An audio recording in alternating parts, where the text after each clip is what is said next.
Hello and welcome to the Ice Guys. This is the show that takes you into the world of the National Hockey League. Every game, every day, from a betting perspective. With pro sports handicappers, Ian Cameron, Alex P. Smith, and various guests from the world of hockey and sports betting. And now, here's your host, Ian Cameron.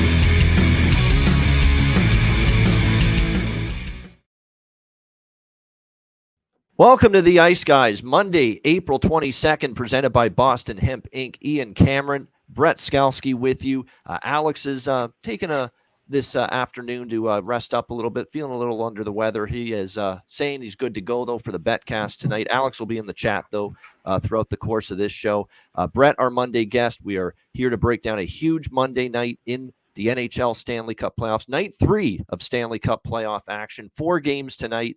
And, of course, tonight is a huge night for us because it is our first Ice Guys live betcast of the Stanley Cup playoffs. We can't fucking wait. I can't wait because these 4 games are very appealing, very intriguing, all 4 of them.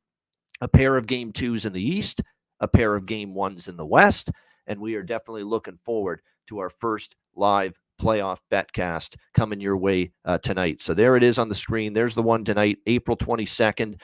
Tonight, 7 p.m. Eastern time. Sign up. Well, it's not a Patreon exclusive. It's a regular betcast.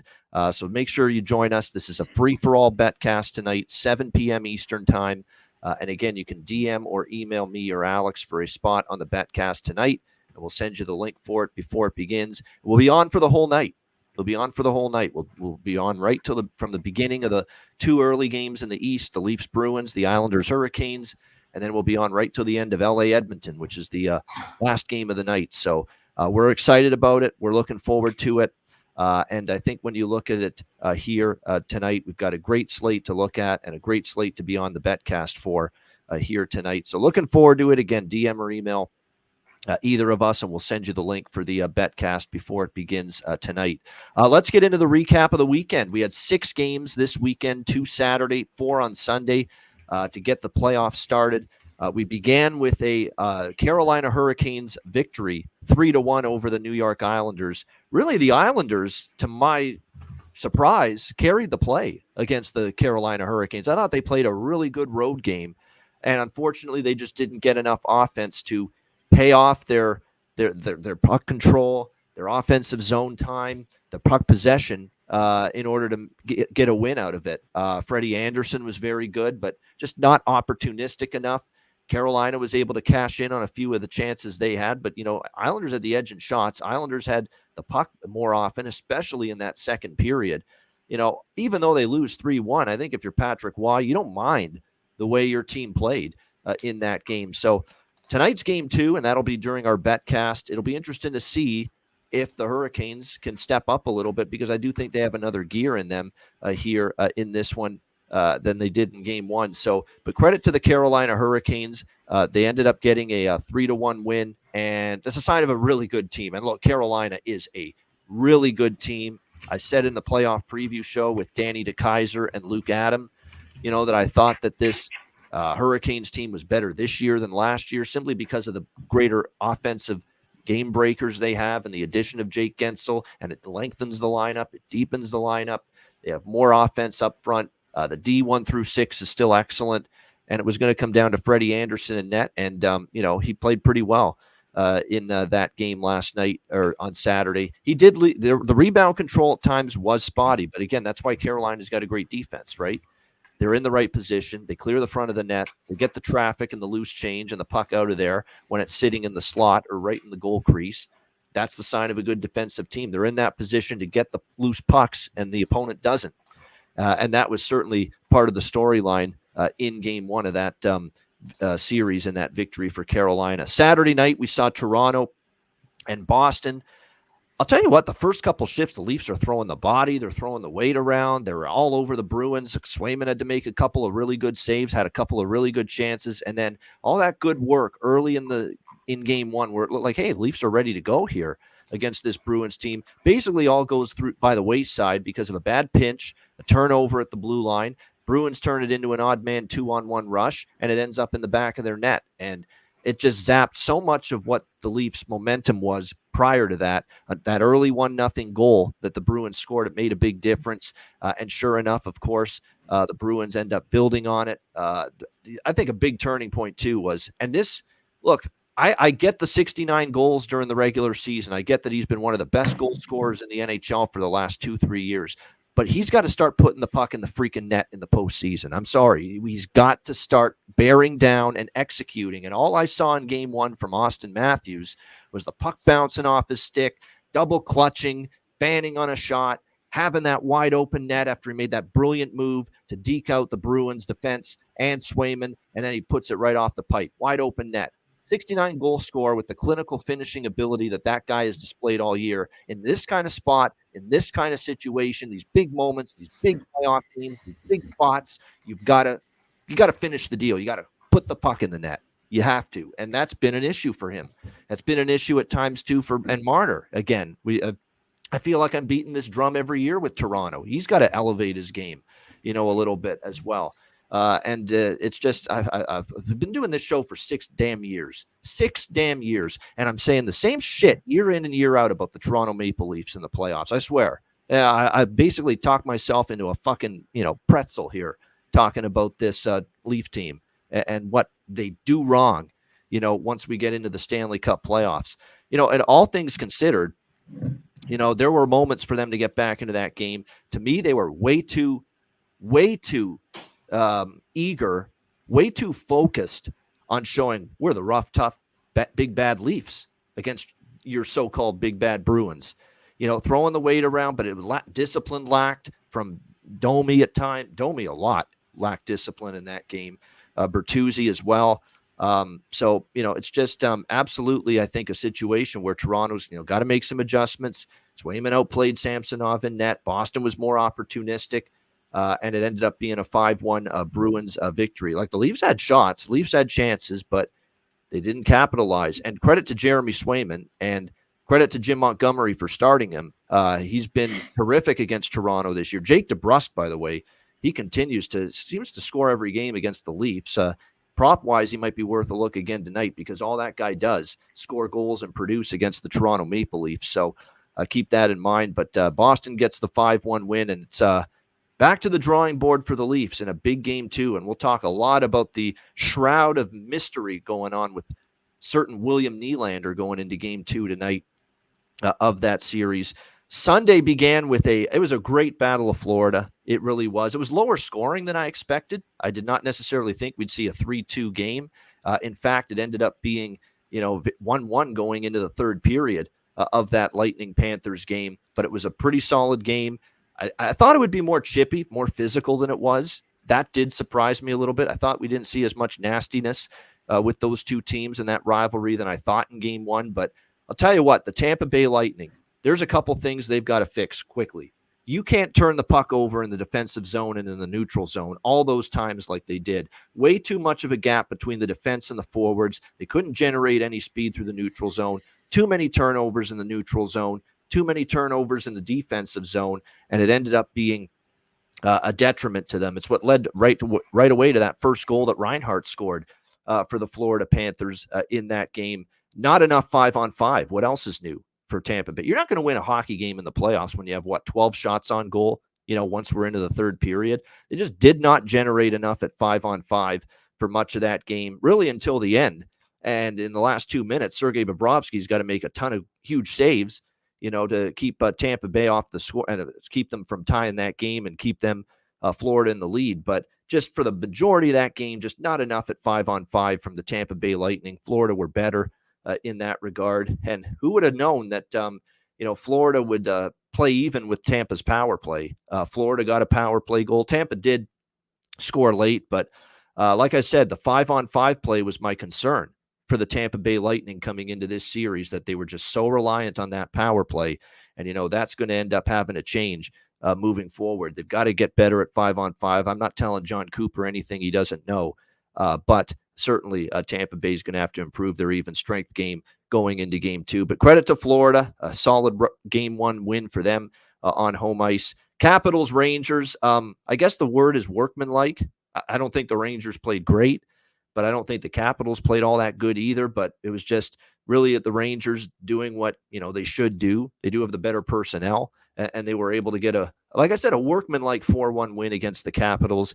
This game of all the games this weekend, I mean, this refereeing crew needs to be reprimanded for this Capitals-Rangers game. Kelly Sutherland and his partner in this game and this crew was a disaster. And it started right away with a ridiculous.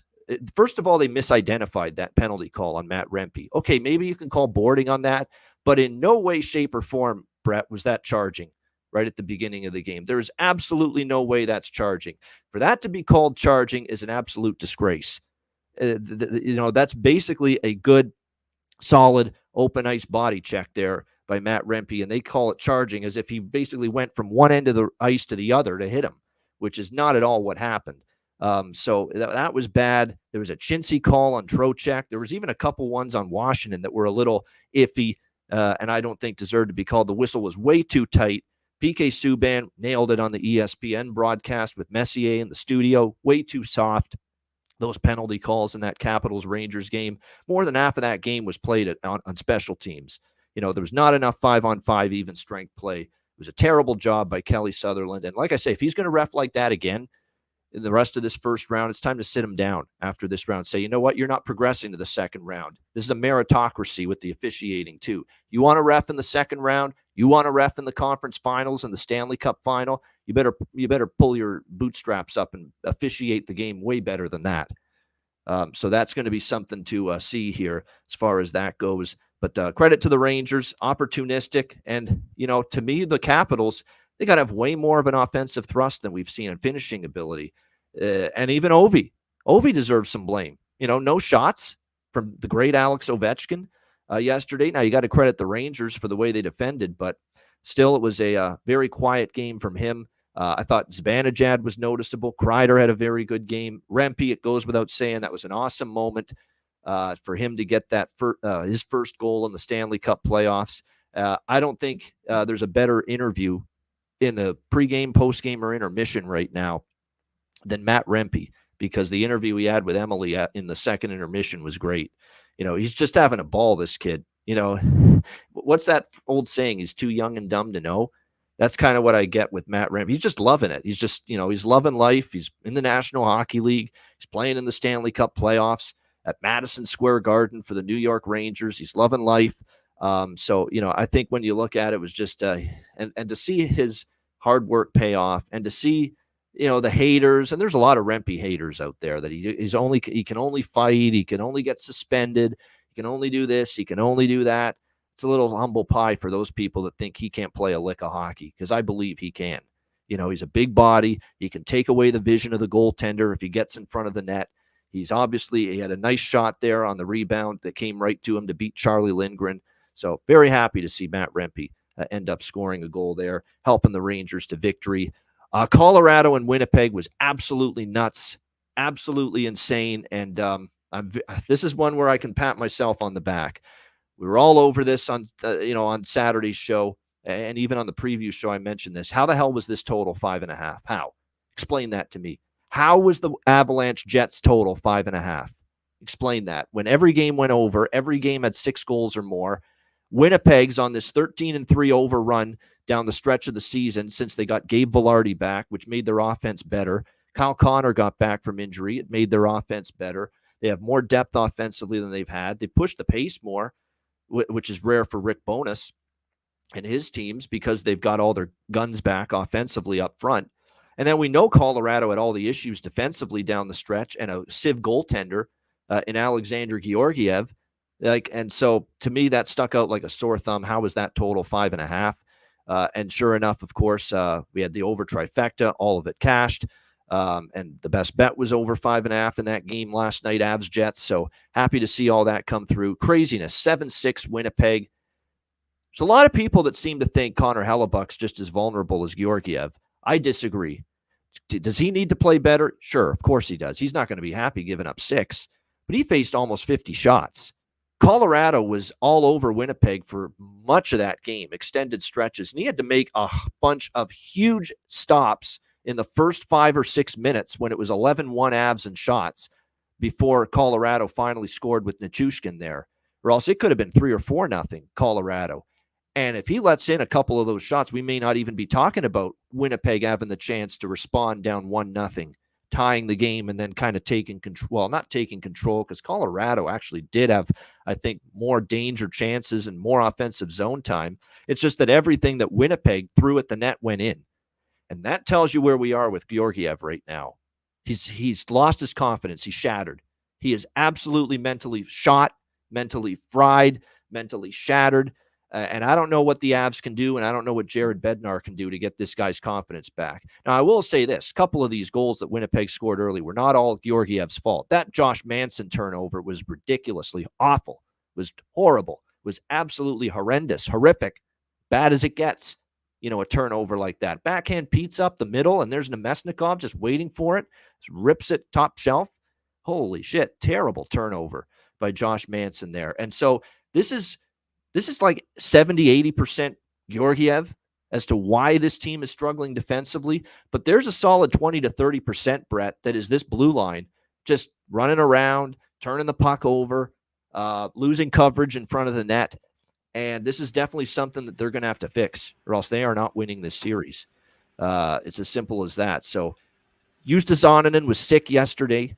They had Arvid Holm, an emergency backup goalie, in there to back up Georgiev. I think that's probably the only reason they didn't pull Georgiev. They didn't want to put that young kid in there with Justus Onanen unavailable. They're already asking Jared Bednar, are you making a goalie change for game 2? And he's declined to say anything. What else is new? No coach seems to be saying shit right now here in the Stanley Cup playoffs, but he wants to know if Onanen's available first, and we don't know that. We won't know till tomorrow, but I would think, and it has to be this way probably, if Onanen's healthy and he's not sick and he's available, he's your starter.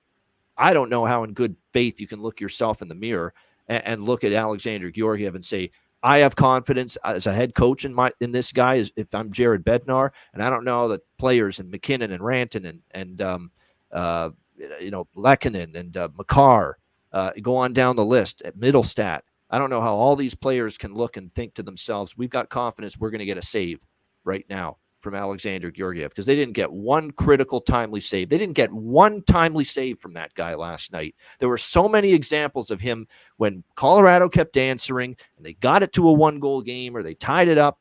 There was that next goal that he just gave up, and he didn't give them one timely save.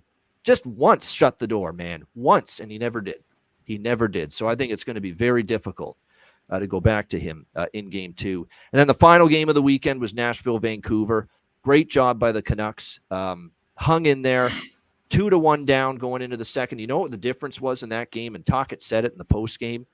We killed off those, 2 or 3 consecutive penalties that we took against Nashville's power play to keep it 2-1. And it gave Vancouver a chance, just down a goal going into the third. And sure enough, they tie it. And then they score 12 seconds later to take a 3-2 lead. And then they put it away with an empty net goal, 4-2 Vancouver. What a night for Dakota Joshua. This guy is looking like a guy that, in the regular season, he's good, but he elevates and becomes even better in the playoffs. That big body presence goes to the front of the net. What a night for him. 2 goals, 1 assist, 3-point night, including the empty netter to seal the victory. That showed me some guts. And look, people question Vancouver a little bit because they didn't play great down the stretch, and they're playing a red-hot Nashville team here. But they showed me something, Brett, a little guts, a little dig down, stick-to-itiveness.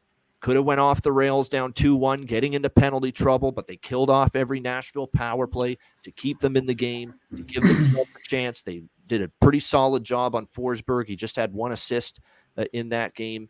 And Demko was outstanding for much of the game as well, including that save he made early in the game. That was just absolutely unbelievable. One of the best saves you'll see from Thatcher Demko right off the hop in the first few minutes.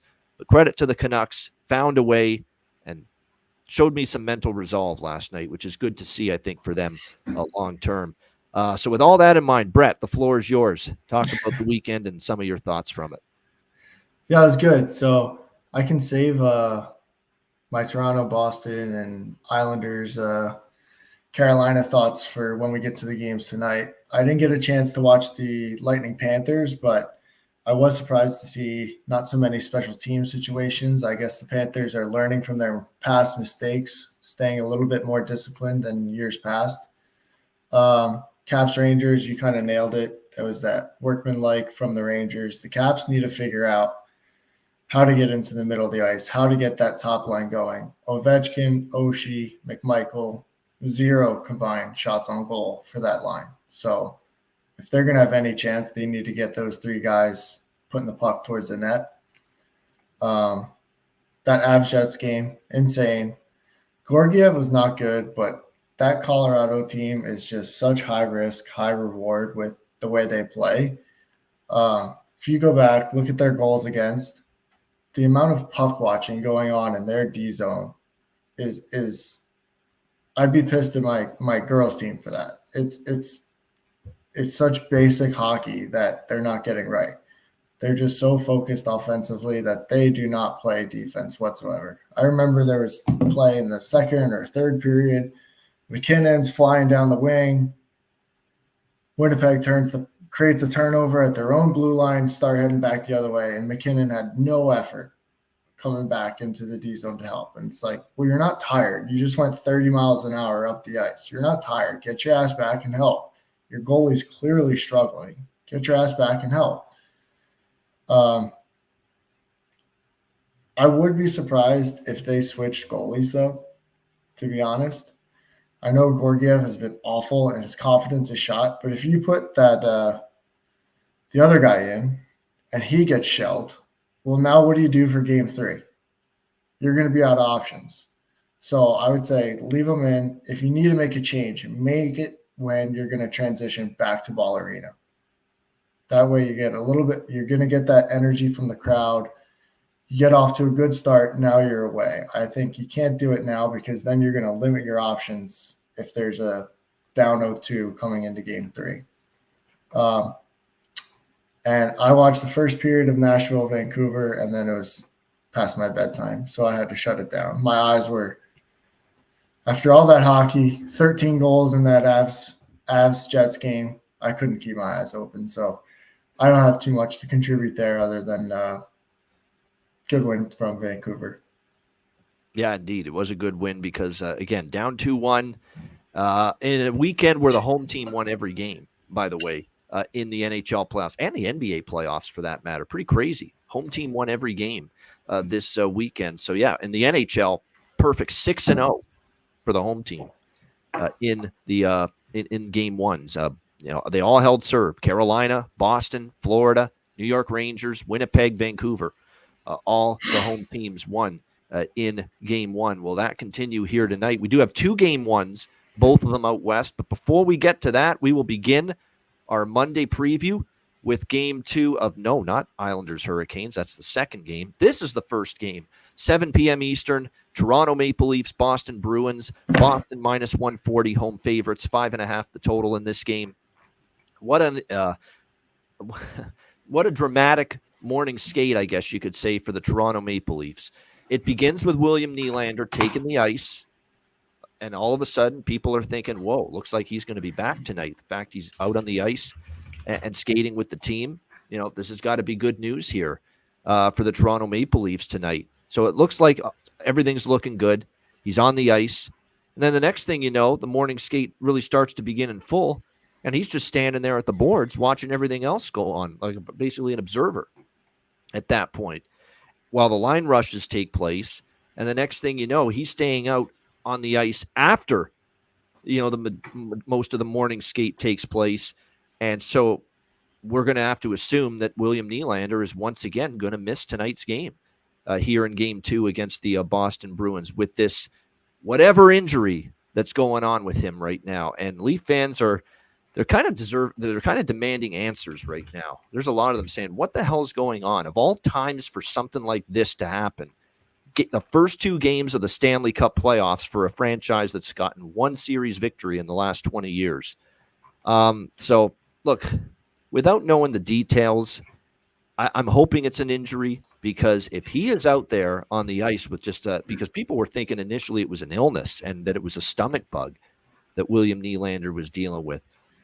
But because if it's that, a stomach issue, and he's out. He feels good enough to at least be on the ice. He's got to be in the game. Really is that simple. He's got to find a way to play. There's a Stanley Cup playoffs, man. You got to find a way to get in there.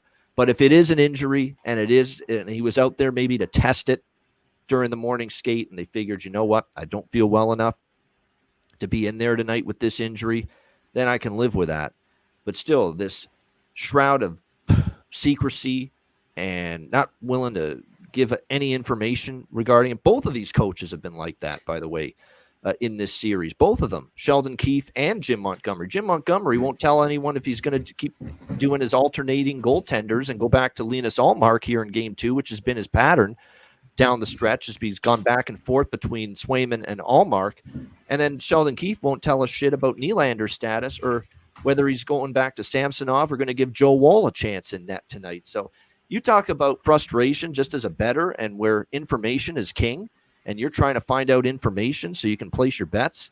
These two coaches ain't helping you worth shit right now in that regard, as far as disseminating information right now about their team and their lineup going into these playoff games so far.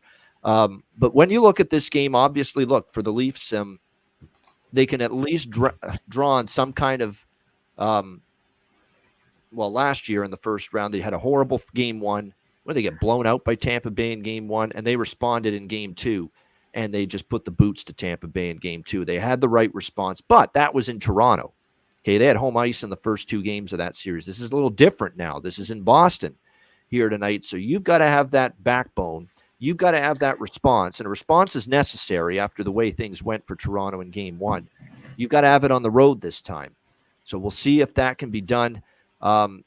Some of the Boston Bruins scribes, including our friend Jimmy Murphy, they don't know what Montgomery's going to do with the goaltender either.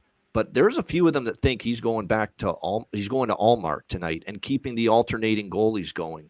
It's been something that he's committed to. It's something that has worked more often than not, and he doesn't want to upset the apple cart and the rhythm and the pattern that he's developed with his 2 goaltenders. That being said, if I'm in his shoes right now, regardless of how I've been alternating the goalies for the last month or 2, I would have a tough time not going back to Jeremy Swayman, who has owned Toronto this year, who had a terrific Game 1. He had a terrific Game 1. He's not getting enough credit because Toronto had their opportunities. Toronto outshot Boston in Game 1, even though they lost. They had their opportunities, and Jeremy Swayman was tremendous. I would have a hard time if I were in Jim Montgomery's shoes not going back to him here tonight with his track record against the Leafs, with how well he played in Game 1. But again, this is not confirmed at all yet, so we're going to have to wait and see, if that's going to be the case. For Toronto, I like the physicality they brought, but they've got to rein in the discipline big time. Stick penalties, way too aggressive after the whistle. Almost like they were more focused on showing that we can play in a street fight and be physical and be tough rather than play hockey. And it's the same day, and it's that exact observation for me in Game 1 that led to that first Boston goal. They're trying to hit everything in sight, take themselves out of the play. They take themselves out of the play, and then the next thing you know, it was a 2-on-1 for Boston, and that 1-0 goal really flipped things. And then the change in Matthews hitting the post when they were down 1-0 in the second period, and that empty net, and then Boston scored, a few minutes after that, 2-0, and that's when you really felt, may not be Toronto's night, and sure enough, it's not. And Samsonov was not bad. Okay, he was fine, he was all right, but he was outplayed by Swayman. So even he's got to, elevate his game a little bit more. Matthews has to start burying some goals now in the playoffs. It's nice to have chances, but he's double clutching. The puck's not sitting down for him. Some of it's bad puck luck too, but my good, it's just that extra little clinical surgical finish that you need to have, that you expect a 69 goal scorer to have, because he's had it all regular season. He's got to bring that in the playoffs too. It's not great to have the regular season. It's great for Marner to have a great presence in the regular season, but he's got to do it in the playoffs too. I do want to mention for Boston, they called up Derek Forbort and it's questions about whether he's going to be in the lineup. I can't see them changing a winning lineup. Usually that's a no-no. You just don't change a winning lineup. But I would expect them to keep the defense the same as what we saw in game one with Lindholm, McAvoy, Grzelcyk, Carlo, Shattenkirk, Peak. I thought Andrew Peak played a very good game. So he'd be the only guy that would come out of the lineup for Forbert, and I don't think I would take Andrew Peak out. I thought Andrew Peak played a really good game in that depth, bottom pair for the Boston Bruins. Up front, there shouldn't be any changes, obviously. Looks like the same for the Leafs. Like I say, with William Nylander out, obviously if Nylander was good to go, and we're starting to think he won't play, the change would have been Nylander in and someone else coming out. But because of that, it looks like it's going to be the same lineup. And it is confirmed, by the way, on the Leafs side of things, Ilya Samsonov back in net, which is really what I expected. I didn't expect them, at least not yet, to make a goalie change here. Toronto did bounce back strong in game 2 last year when people were really panicking about the Leafs after game 1 against Tampa Bay last year. And I do think they'll have a strong start tonight. I'm going to take them in the first period for sure. I think it's a great angle here in the first period. Toronto will play hard, play strong. Obviously they had a good start and then they give up. They just can't give up that early goal. You got to have the good start like they had in the first 2 minutes of game 1 and not give up that back-breaking odd man rush like they did. You got to have that good start, be physical, but don't go over the edge. Don't lead it to you being taken out of position. Score the first goal, and then you put a little more pressure on the Bruins. So I like them early. I think they probably tie up the series, but I'm a little more uneasy about that. I'm willing to really more look at the first period because I think that's the best approach if you're going to look at the Toronto side here in this game tonight. Take them in the first period to have a good first 20 minutes here in this game. So Leafs first period for me. The 5.5. I'm gonna play it up and over the total. I played it up and over the total small. The full game in game 1, but I had the bigger bet was the slightly bigger bet was the first period over. That fell short. I honestly could see this being a situation here where both teams to score in the first period might be worth a look because I think Toronto's got a great chance to get on the board with just the urgency level being where it is, down 1-0 in the series. But Boston at home, I wouldn't get them out of scoring either in the opening 20 minutes of this game. So I think the favorite looks that I have in this game are Toronto first period money line and also both teams to score. Obviously, that means first period over as well, but I actually like, maybe bypassing over 1.5 and just take that big plus money value on the both teams to score because I really do think we could see 1-1 here in the opening period, maybe even 2-1 Toronto. We'll see. But like I said, Toronto first period especially. I lean Toronto for the full game as well. But I really prefer the first period, first 20-minute look with them. And first period, both teams to score. A little bit on that, a little bit on the full game over as well. What do you think here in this one, Brett? Game 2, Leafs Bruins. Yeah, I'm kind of right there with you. My lean would be to Toronto early in the game, but I don't know if I can get behind them for the full game yet, especially not knowing if Nylander is going to play or who's going to be in net for Boston. I'd be more behind Toronto if Allmark is in net. So I'm actually leaning the same with you. I'm going to dumb it down even further though, and just go Leafs over 0.5 goal in the first period at -138. I don't care if Boston scores or not, just the Leafs to score a goal -138 in the first period. As far as the over goes, I might want to wait to see how Toronto starts the game or even Boston starts the game and maybe look live. Just because without Nylander, because it doesn't sound like he's going to be playing, I don't think. Without him playing, we need to see Matthews and Marner and Tavares show up in the playoffs. You have to. And Nylander's been their most consistent playoff performer the last couple of years. Yeah. So without him, I would be a little bit more concerned about them putting the puck in the back of the net. I am on Jake DeBrusk props over 0.5 point. He's just every game against the Leafs he's producing. So over 0.5 point, he's +110 there. And over 2.5 shots on goal for him is +135. I'll be on both those as well. You know what? The only reason I had not really looked at the Leafs first period team total is because I thought at many books, the over 0.5 goals for Toronto first period team total was -160. And I know some books have it that, but I'm looking at Pinnacle now and it's close to what you got it at. you got minus 138. Pinnacle's got it at minus 136 right now. So at that price, I'm in on that for sure. I mean, now that I found a cheaper price just for them to score a goal in the first period, I think that's definitely worth a look. I even think Toronto full game team total is a reasonable number, over 2.5, minus 124. I'd feel better about that probably than the full game money line, because I think it's just such a wild card right now with the defense of the Leafs, with Samsonov right now, with what Boston might be capable of doing, because there are some Bruin players that are just doing a tap dance on Toronto. And it starts with Jake DeBrusk, who had a great game the other night. He always seems to score lately against the Leafs going back to the regular season. So if you're looking at props, you got to look at DeBrusk. Heinen's got value on the second line. Zacha was quiet in game one, but he's still someone I'd be maybe interested in as far as props on their side. For Toronto, Matthews and Marner, they need to be the guys, but it's hard to trust them. I'm going back to the well with Bertuzzi. Bertuzzi had chances. Bertuzzi was doing his thing. I don't really fault Bertuzzi for the game one loss. He played well. He got to the front of the net. He got his stick on a redirection, and Swayman made a save. He still, did the things you want to see from Tyler Bertuzzi at playoff time. Go to the net and look to score from right there in the goal crease area. So I'd go back to the well with Bertuzzi here. Nyes and Robertson, I still think those young kids, there's potential for them to bust out.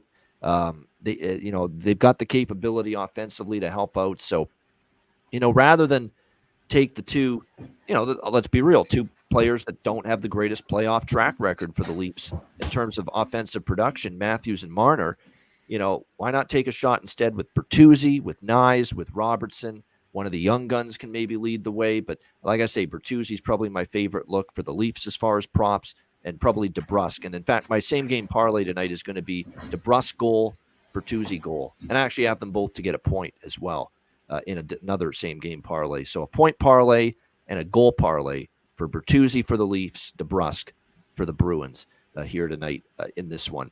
All right, next up, game 2, New York Islanders, Carolina Hurricanes. We've got Carolina minus 250, home favorites, 5.5 the total here in this game. The Carolina Hurricanes, like I said, they got the win. I thought the Islanders played more than well enough, to be competitive in that game. I'm going to do something I don't do very often. And look, playoffs are different. Someone in the chat made a great point, like just a few minutes ago, saying you're right. You almost have to handicap the playoffs differently than the regular season. That's absolutely true. It's the same two teams playing each other multiple games in a row. Coaching adjustments, lineup adjustments have to be made from one game to the next. There's always going to be a little variance in individual and team performance from one game to the next. But it looks like the lineups here should be very similar here with the Islanders and the Hurricanes. Varlamov confirmed in net. What's interesting is we don't yet have confirmation on the Carolina goalie, but you would expect, obviously, Freddie Anderson to get the start, considering they won game one with him in net. And as far as this matchup goes, Matt's in the chat. That's true. Matt's in the chat. I don't know if that constitutes, Rocco, as it fits the angle. Usually Matt has to be on the show for the day of a Carolina game for Stefan Nason to score. He usually has to be on the show, on the screen as a guest, on his usual Tuesday and Thursday spot on the show. I don't know if him just being in the chat fits the bill, fits the angle, but hey, if you want to go, he did score the other night, so I certainly wouldn't talk you out of it here. I saw enough from the Islanders where I think I'd be willing to grab just a small taste of them tonight at this number, at this price. You also could look at it and say, well, wait a minute, Carolina dodged a bullet. They didn't play great, and they still won. So, that's the counter argument. Carolina plays better. They're probably going to go up 2-0 tonight. But we're talking about what could be still a very close, competitive series. I thought the Islanders did a lot of good things. They had Carolina running around a little bit in the offensive zone. But I'm going to do a little security here in this game where we're going to grab 3 different bets here. We're going to grab the Islanders plus 1.5. I don't do the plus 1.5 goals very often on the puck line, but I'm going to do that here. Plus 1.5 around minus 130 for the New York Islanders. Small money line sprinkle as well. You can get that as much as plus 200 to plus 205. Circa Sports in Vegas has plus 212 right now on the Islanders here. And I like the draw I like the draw here in this game. I think this is overtime potential. We almost saw overtime between these two teams in game one. It was 2-1 Carolina, and then it was Marty Necas that put it away with an empty net goal. So we got a little Islander puck line, Islander money line tandem going, and a little piece of the draw here in this game. I also think I'm buying in as far as the total is concerned. I'm buying into what we saw last year between these two teams as well, where game one was tight, game one was very low scoring, and we saw game one on Saturday be the same. Very low scoring, stayed under the total. And then after that, we had a few overs in a row in that series last year between the Isles and the Hurricanes.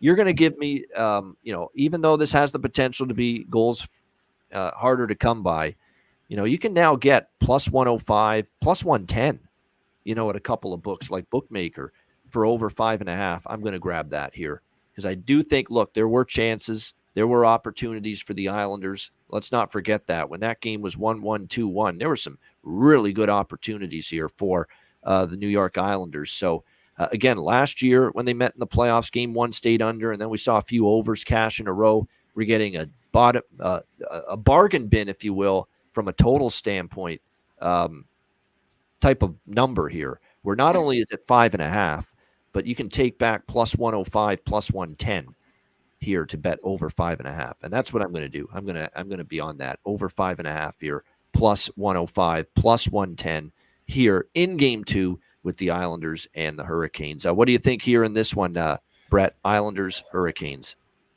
Well, I'm definitely not going to talk anyone out of taking the Islanders at over plus 200 or the draw. I just don't know how much more they have to give, though, right? Carolina, I agree with you. I don't think they played their best game. A lot of turnovers, a lot of bad breakouts, and they still won. So I'm not sure how much more the Islanders have to give. I mean, there was talk Rod Brind'Amour was very unhappy with the team after that game one. He was. That's a concern. That's a concern. So, yeah. I mean, how much offensive opportunity is that shot-suppressing Hurricanes team going to give up in game two? I'm not so sure, but I'm not going to talk you out of that value on the Islanders. I might grab a small piece of that over just because it's plus money, but this might be something I wait and see how the first period looks during the game tonight, and then maybe jump on it. Maybe Islanders score early and we can get good value on the Hurricanes a little bit coming in live. This might be just a live game for me, but before the game starts, I'm just total pass on it. Yeah, there's nothing wrong with that. Absolutely. So, like I said, an interesting matchup here and what we will see here. By the way, 6 shots on goal for Svechnikov, believe it or not, in game one. So we'll see if he can keep that going. Brady Shea, by the way, he's racking up assists. There's a good look, maybe. Nason, as Rocco said in the chat, Nason's the kind of guy that can score in the playoffs because he's a playoff type of player, because he's a big body. Put him in front of the net, especially on the power play, because he plays down the lineup at 5-on-5, but he plays on the power play for Rod Brind'Amour and the Hurricanes. I'm going back to the well with Jarvis. Jarvis had a bit of a quiet game by his standards, but in all seriousness, he's got the capability to elevate his play in the Stanley Cup playoffs. I loved his play down the stretch, so probably go back to the well with that. And I am going to go back to Kyle Palmieri. Kyle Palmieri had an unbelievable chance in game one, and he didn't put the puck in the net. But it was, I think, one of the best chances the Islanders had, and he just missed putting the puck in the net. So for me tonight, I'm going to go with a Seth Jarvis, Kyle Palmieri point parlay. Point parlay, bigger on the point parlay, a little smaller on the goal parlay. That's kind of what I'm doing here, just for some extra investment with a lot of these playoff games. Isolate one player from each team, do a point parlay with them, and a goal parlay with them. See where it gets you in the same game. But for me, Palmieri and Jarvis, are probably the two that I'm going to be interested in here in this game two tonight with the Islanders and the Hurricanes. Jarvis, again, as long as he remains on that top line with Aho and Gensel, that line, I think you're right, could be better than they were in game one. They were not at their absolute best in game one. We'll see if they can step up their game here tonight. All right, let's turn our attention to the West. First round, game 1, Vegas Golden Knights, Dallas Stars, Western Conference Final rematch from last year. Dallas minus 140 home favorites, 5.5 being the total here in this game. This is up there too, one of the series I'm most excited to watch, right up there with Colorado, Winnipeg. To me, there were 4 standout series. Not saying the rest of the series were going to be garbage, and I wasn't interested. I'm interested in every series. I love watching every game, every series. But to me, the 4 standout series in the first round that I was even more excited for: Battle of Florida, Leafs Bruins, Avs Jets, and this series right here, Vegas and Dallas. The history, the fact that obviously the Vegas Golden Knights absolutely, took apart Dallas last year, up 3-0 in that series at one point. The infamous, legendary, just tongue-lashing and evisceration that I gave Jamie Benn last year for his moronic actions, with the stick to the head and the neck area of Mark Stone in that series. If there's ever one man that has redemption on his mind, not just from a team standpoint, but from a personal standpoint, it's Jamie Benn. He fucking sewered the team last year. End of story. I'm not interested in debating that with anybody. And I said that last year. He sewered this team last year with his actions. And everything he did was wrong. The actions against Stone were wrong. Got himself suspended. Took himself out of the game. Dallas lost a critical game 3. They couldn't afford to lose. Doesn't even speak to the media after the game, which pissed the hell out of me. And then he gives that lame-ass excuse the next day that it was a landing spot. There's no landing spot that says put the stick into the guy's head. That's not a landing spot. But I went over that last year. It was bad all around. And it took a long time to get Jamie Benn back into my good books again. But I will say this about Jamie Benn. He cares. He just went about it the wrong way last year. He wants redemption. He played great down the stretch. Those kids gave him new life with Wyatt Johnston and Logan Stankoven on that line. And if there's anyone that's looking for redemption, not just individually, but as for his team, it's Jamie Benn here in these playoffs. He's playing great hockey coming into this series as well. So we'll see how this one plays out. But I'd expect him, if he's worth his salt as a big-time player and a big-time captain in the NHL, he should have a big series, and he should want to have a big series and a big playoff here, especially against this team in particular, the Vegas Golden Knights. Obviously, the big news that nobody at all is surprised about is Mark Stone's coming back from the lacerated spleen. The miracle cure works again for the Vegas Golden Knights. Miraculously, he comes back from the infirmary just in time for Game 1 of the Stanley Cup playoffs. What a shock of shocks right there for the Vegas Golden Knights that he's in the lineup. But look, all jokes and all kidding aside, the LTIR is a loophole that they've taken advantage of. They're able to take advantage of it. Hats off to them for doing it. But from a hockey standpoint, obviously it makes Vegas a better team and a more dangerous team because now they got Stone and they are fully healthy up front. To think of the fact that now they're so healthy up front that a guy like Pavel Dorofeev and a guy like Michael Amadio is not in the lineup for Game 1 tonight. It tells you now how much depth they've got there. Barbashev, Eichel, Marchessault, Stevenson, Tomas Hertl, Mark Stone, your top 6 forwards, Brett Howden, William Karlsson, Anthony Mantha, Will Carrier, Nick Waugh, Keegan Colasar on the 4th line. And then, of course, the blue line now, everybody's ready to rock here for the most part. Alec Martinez is actually, believe it or not, healthy scratch. They're going with Hanifin, Pietrangelo, McNabb, Theodore, Haig, and Whitecloud. But this was a blue line that hasn't played as well this year. This is goaltending from the Vegas Golden Knights that hasn't played as well this year. And the big news as far as the goaltending is concerned, no Adin Hill for Game 1 against the Dallas Stars tonight. No Adin Hill. Logan Thompson is getting the start here tonight for the Vegas Golden Knights. And I got to say, Bruce Cassidy, I think, has made the right call here. As much as Adin Hill was tremendous last year, I'm sure Vegas will be forever in debt to Adin Hill for just a remarkable Stanley Cup playoff performance and what a run last year. He has not been the better goalie down the stretch of the regular season. It's been Logan Thompson. So I understand why Bruce Cassidy is making this move here tonight with Logan Thompson. I think it's the right move just based on recent current form performance. Of course, Jake Ottinger, no debate there at all for them as far as goaltending goes. For the Dallas lineup tonight, pretty much status quo.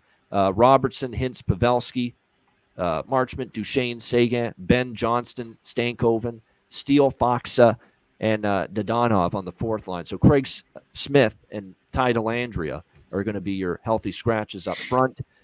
Thomas Harley, Miro Heiskanen, Esa Lindell, Chris Tanev, Ryan Suter, Nils Lundqvist going to be your 6 on the blue line here for the Dallas Stars. Here's what I think about this game. This game means Vegas loses tonight, they can still win the series. If Dallas loses tonight, I'd have a harder time thinking they can win the series, quite honestly, and possibly a much harder time winning the series. This spot is perfect for Dallas. Perfect for Dallas. First of all, the home team has won every game won so far. Second of all, this was the better hockey team down the stretch, the Dallas Stars, and not just by a little bit. They were the better hockey team by a lot over Vegas down the stretch. They're playing with revenge in mind for last year when Vegas unceremoniously wiped their ass out in the Western Conference Final. Unceremoniously wiped them out last year. If that building's not rocking, and if the Dallas Stars aren't fired up and ready to go right from the opening face-off, then Pete DeBoer has a motivation issue for his team, and the players have an issue with, how bad do they want it? Because if this game won against this opponent and all the shit that's gone on with the LTIR business and the way they knocked you out last year doesn't get you going for this game one tonight, then there's something wrong. So as I mentioned on the playoff preview show, I'm on Dallas to win game one and the series at a nice plus 146 price. I'm going to add on Dallas individually here in game one, minus 140. The concern is now that it's Thompson and net, is he going to play great, stand on his head, and really, steal a game for Vegas? Possible. He was really good down the stretch, but it is his, he doesn't have a lot of playoff starts under his belt. He's not used to this kind of stage, and you've got to think Dallas is coming out just storming early in this game, especially after what happened last year. So this for me is going to be a split between Dallas money line, Dallas first period money line, and a little bit on the team total over 3.5 for Dallas. I think it's got to be a Dallas spot, in my opinion. I think they're the better of these two teams this time around. They're the better form going into this, and to me, it's very difficult to replicate the hunger to win another championship. You've already got your cup. I think in game one, just that Dallas mindset is going to overcome what we've seen here from the Vegas Golden Knights. Yeah, no playoff starts, as Matt says, for Logan Thompson. So, like I say, I think I'm all over Dallas in multiple forms here, especially tonight. Now, I'm not going to be betting them this many ways, this many fashions every game in this series, but I think this just works out great. I like seeing, too, that obviously the home team has won every game won so far. So Dallas first period, Dallas full game money line, Dallas team total over, a little piece of over 5.5 as well. That's the way I'm approaching it here with Vegas and Dallas. I think Vegas is still very much alive in this series if they lose tonight, and even if they get whipped, which I actually think could happen.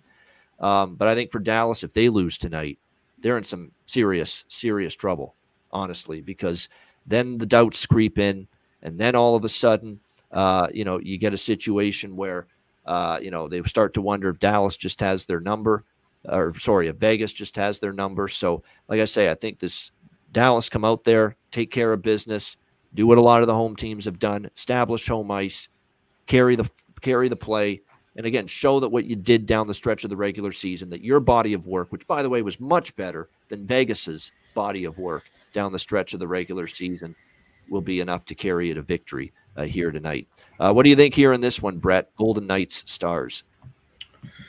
I definitely think Dallas should come out firing, but I also think Vegas will too. Excitement with their captain back in the lineup. The concern for me with Vegas would be all those new pieces playing for the first time together tonight. Stone, Hurdle, I know you're integrating this guy he hasn't played in. That's another thing, too. Is the sync going to be there? The chemistry going to be there? We talk about this. You bring a key player back into the lineup, you don't always win that first game. How many times do we see that? Screws up the chemistry. It really, really can. You'd think, oh, this Vegas is much better with Mark Stone. Of course they are. No one's going to debate that. But for one game, that first game, you're bringing this guy back. He hasn't played in months. Screws up the chemistry a little bit. It can happen. And who knows? Maybe it'll just spark right off the bat too. So I'm only on 2 plays here, or I'm only looking at 2 plays. I've locked in the draw. In the last 6 regular season games between these 2 teams, 4 out of 6 have gone to overtime. Yeah. Last year's playoff series, 3 out of 6 went to overtime. Yeah. So I'm going to be on the draw for this game. I'm also percolating, throwing a bet on a goal in the first 10 minutes because we've seen that in 4 out of the 6 series so far. And I think both these teams are going to be buzzing at the start of this game. Vegas with their captain back in the lineup and Dallas with what they hope should be a long playoff run opening it at home. So I might be in on a goal in the first 10 minutes of the game too. All right, there we go. Good stuff there for Brett. Yeah, as far as the props go, give me my guys, Wyatt Johnston and, yes, Jamie Benn. Redemption. Like this, I don't want him to pussyfoot his way into this series, man. Like, you really hurt your team last year with your actions. It's time to show that, hey, this is a new playoff. This is a new Jamie Benn. You played great down the stretch. Let's see it tonight here in Game 1 against the Vegas Golden Knights. So, I think from a situational look, it makes sense to me as far as Jamie Benn is concerned. No question. Wyatt Johnston, like I said, the jury's out on Jason Robertson. He was someone that even though they got to the West Final last year, he really didn't, especially early in the playoffs, he really scuffled. So maybe it's going to take him some time again. We'll have to wait and see. But more than anything here, when you look at this situation here tonight in this game, Wyatt Johnston, Jamie Benn, as far as Dallas props are concerned. Jonathan Marchessault was Mr. Stanley Cup playoffs last year. I know he didn't have a great finish to the regular season, actually pretty quiet, but wouldn't shock me if he's, back to his playoff form. Sometimes players just elevate in the Stanley Cup playoffs. No one did that better last year in the run to the Stanley Cup championship than Jonathan Marchessault for the Vegas Golden Knights. So, William Karlsson, someone I can rely on. Remember what we saw, too, at times from Nick Waugh, Chandler Stevenson. I mean, if I'm targeting playoff performers, guys that I thought stepped up big time for Vegas last year, who would I trust this year, tonight, and moving forward? Marchessault's on that list. Nick Waugh is on that list. Chandler Stevenson is on that list. And William Karlsson is on that list for the Vegas Golden Knights. And usually at this time of year, I don't give 2 shits what you did in the regular season. If I know for a fact you've had a very shaky track record in the playoffs, why do you think I'm not bending over backwards to fucking bet Matthews and Marner tonight for the Leafs? Because they have not had a great playoff track record. Either you got it or you don't. To step up and elevate your game in the big games, in the big moments during the Stanley Cup playoffs. And so I'm more interested usually in targeting those players that have a track record of elevating their game and playing their best hockey in the Stanley Cup playoffs. And that's what I'm interested in. That's why when I do my player prop card, and you'll see it on the Patreon page, patreon.com/iceguys. Of course, our sides, totals, and player props every single day posted on the page. You should be signed up there if you're not already. $10 per month, patreon.com/iceguys. So many of the player props that I bet at this time of year, I go on guys that are proven playoff performers that have produced in the playoffs. Why was I on it? Plus 1050, almost 11-1 last night. Why did I bet Adam Lowry to score a goal for the Winnipeg Jets? And he had 2. He had 4 goals against Vegas in the first round last year. I know they lost that series, but he had 4 goals. That's what I look for. I want playoff performers. I want winners, as Mike Singletary once said. And winners show up in the big games and manage to get it done, and make it happen for their team. So that's my advice to all of you. Look at previous playoff performance. That often tends to duplicate itself in a lot of instances with these players. All right, final game for this Monday night, Los Angeles Kings and Edmonton Oilers. This is also a Game 1 with this series getting underway. We've got Edmonton minus 170, home favorites. The total in this game, 6, shaded to the under. Is every home team, you have to ask yourself, and I'm trying to ask myself too going into this game, is every home team going to win game 1? Because I am very tempted by LA. This is the one road team in game 1. I'm kind of tempted by LA. LA has been just absolutely, they've got to be sick of Edmonton at this point. They've got to be thinking enough is enough. We've lost 2 years in a row to this team in the first round. They need to have the edge in game 1. They need to have the mental edge. I mean, will they have the physical edge? Will they have the edge in the game? Will they win the game's a different story. But I think here in game 1, LA's live. I really do.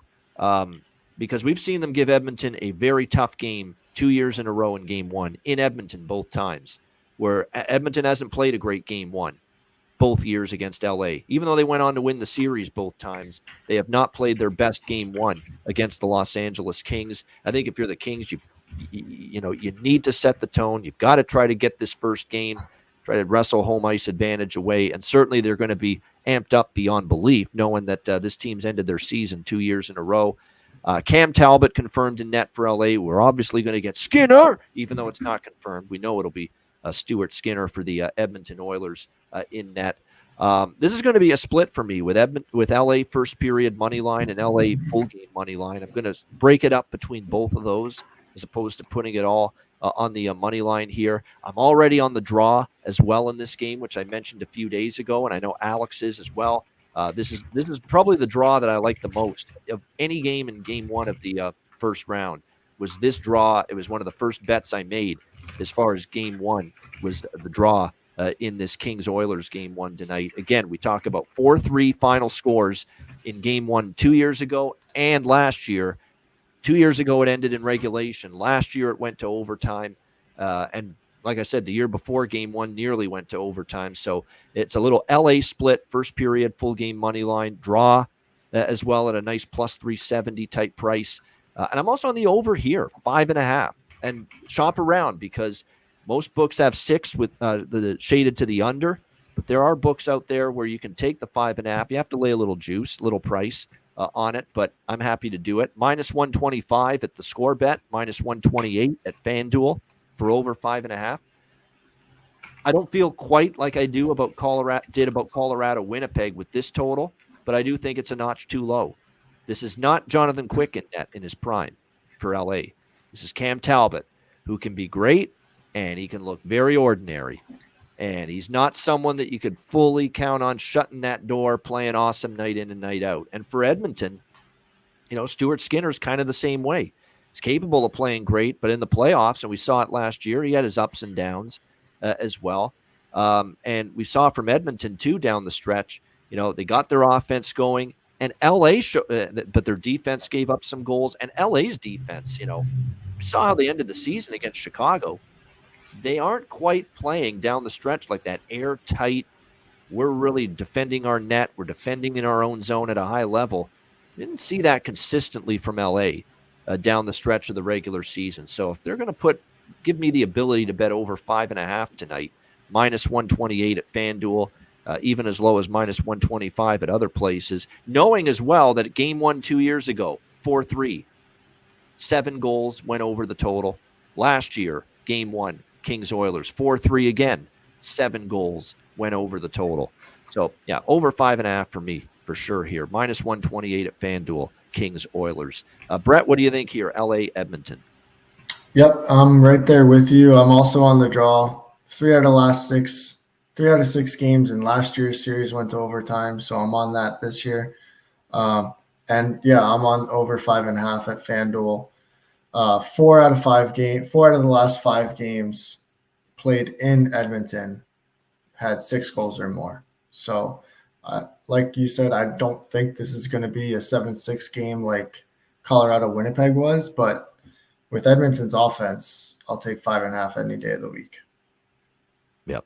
I mean, pretty much the same sentiment, for me here in this. And then as far as the props go for this one, again, for Los Angeles, Moore Moore is someone I think I can trust in the playoffs. Kempe, Kopitar looks like he's good to go. I have not seen any indication that he's going to be out tonight, so I would think he's going to be fine. Now, are they going to keep Alex Laferriere? I keep waiting for Alex Laferriere to get something going here, because Jim Hiller has been putting him consistently on the top line with Kopi and Kempe, Alex Laferriere. So we'll see how that goes. Rich H, I 100% agree about Byfield. Byfield's got that prototype of a player that I think can make an impact in the playoffs.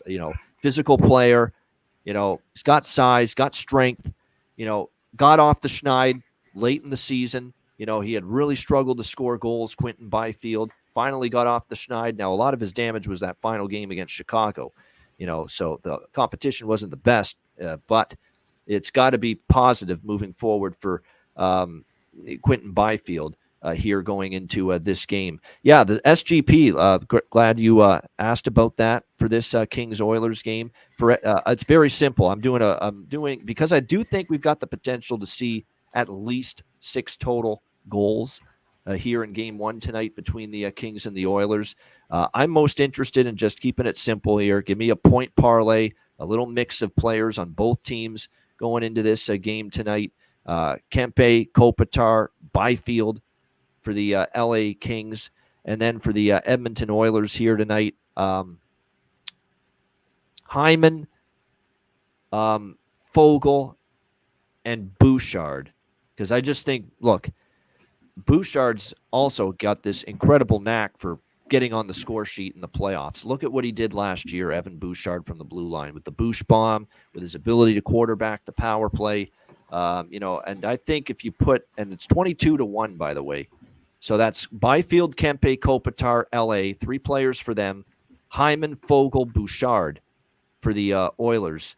And 22-1 is what you can get with each of them to get a point. Let's not forget how good Warren Fogel's been down the stretch for the Edmonton Oilers. And Chris Knobloch's giving him opportunity. He's playing with Draisaitl on the second line. That's where he's been for an extended part of the stretch of the regular season. And he's got 3 goals and 4 points in the last 5 games, down the stretch here for the Edmonton Oilers. So good value on Fogle because he looks like he's going to start game 1 tonight of this series with Draisaitl still on that second line. So, I know Byfield's not on the top line, Dave, but I'd still put him in there. If you take him out, if you're concerned about him being down the lineup, which he is now, because he was struggling. But I like the idea of throwing him in there because he got some confidence back. He got some of his mojo back offensively late in the regular season. But even if you take Byfield out of the SGP, you take him out of the same game parlay, it's still 12-1. Still a pretty good price. So, if you're worried about Byfield, you can take him out, bet it at plus 1,200, put him in the SGP Byfield, and it's plus 2,200. It's still a pretty good price either way. So, and as Cap Friendly says, yes, fourth liners do and can score in the playoffs. Exactly. And if there's one I would pick to score, it would be him, Quentin Byfield. All right, great stuff. That is the Monday card. And a reminder, tonight's the night, Patreon exclusive, not Patreon exclusive, just regular Betcast. Ice Guys live Betcast. So tonight, 7 p.m. Eastern, for that. Make sure you join us. We are very much looking forward to it. Our first Stanley Cup playoffs, a live Betcast. Make sure you join us. And you don't have to join us for, we're going to be on for the whole night. We'll be on from 7 p.m. Eastern until approximately, 12:30 a.m. Eastern, whenever the LA Edmonton game ends. But you don't have to be on for the whole night. You could just choose to say, you know what, I'm only going to be on for the 10 minutes or 30 minutes at some point. It's always a come and go as you please type of policy that we have with the live Betcast. So again, 7 p.m. Eastern tonight, our first Ice Guys Stanley Cup playoffs live Betcast. Should be an exciting night of hockey. We're looking forward to it. And again, if you want to join us on this Betcast, you DM or email me or Alex for a spot on the Betcast, and we will make sure we send you the link for the Ice Guys Stanley Cup playoffs live Betcast before it begins tonight at 7 p.m. Eastern. So make sure you join us for that. We also have 2 Patreon exclusive live Betcasts coming up. One is later this week, Thursday, April 25th, and then another one Tuesday, April 30th next week. And the only way you can watch and join us for those is to sign up, patreon.com/iceguys, just $10 per month. And again, our daily sides totals and player props are posted there on the page, bonus content, and again, exclusive access to our Patreon exclusive live betcasts. Again, $10 per month. Sign up now, patreon.com/iceguys, just $10 per month. And check out the Ice Guys store. Make sure you get your gear and your merch at iceguys.myspreadshop.com. All right, we got Bargain Bin Special of the night and Best Bets coming up right after we hear from our great sponsors, Boston Hemp Inc.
All right, Boston Hemp Inc. Check them out. And again, get 20% off all orders on the website using the promo code ICEGUYS at bostonhempinc.com. All right, Bargain Bin Special of the night. 4 games on this Monday night to choose from. Brett, what do you like for your Bargain Bin Special? I'm going out to Edmonton, where we both think there's going to be some goals scored tonight. Leon Draisaitl had a famous series last year where he racked up a shit ton of points against the Kings in the first round last year. We're going to go with his line mate, Warren Foegele, to get a goal tonight, plus 380 at FanDuel. All right, Warren Foegele, Edmonton Oilers, plus 380. Great value. I think it's a good selection for Brett Skalski and his Bargain Bin Special of the night for this Monday card. I'm going to go back to the well with someone that I thought would have a big series, and in a spot where, look, his team needs to pull up their socks and play a better game. I think he's going to end up finding his way to the back of the net tonight, finding his way to chip in and score a goal. Tyler Bertuzzi for the Toronto Maple Leafs, plus 310 at BetMGM, just enough to make it to Bargain Bin Special criteria. So Tyler Bertuzzi, plus 310 for the Toronto Maple Leafs for my Bargain Bin Special of the night. All right, best bets. Brett, what do you like for best bet? We're going to go to the Toronto-Boston game, and we're going to keep it very simple. Toronto just to score a goal in the first period. Got to play a little juice, minus 138, but they should come out wanting to make a little bit of a pushback after getting embarrassed 5-1 in game 1. So Toronto over half a goal in the first period. That's my best bet tonight. All right, that's Toronto Maple Leafs to score a goal in the first period, minus 136 for Brett Skalski with his best bet for this Monday NHL Stanley Cup playoff slate. My best bet, Dallas Stars. Dallas Stars. Come on, Dallas. This is your spot. You need some redemption for last year.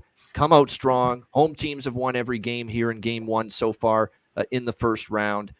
I expect Dallas to follow suit. Dallas minus 135 against Vegas for my best bet. Honorable mention to Kings Oilers over 5.5. That was almost my best bet as well. But we'll go with Dallas minus 135 for my best bet. That'll wrap up this edition of the Ice Guys. Thanks to everyone for joining us. Hit the like button on the way out. We appreciate it very much.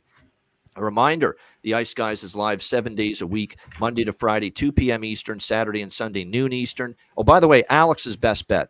He's in the chat. I want to mention it. Islanders plus 200. New York Islanders plus 200. Going for the big dog with the Islanders for Alex B. Smith with his best bet.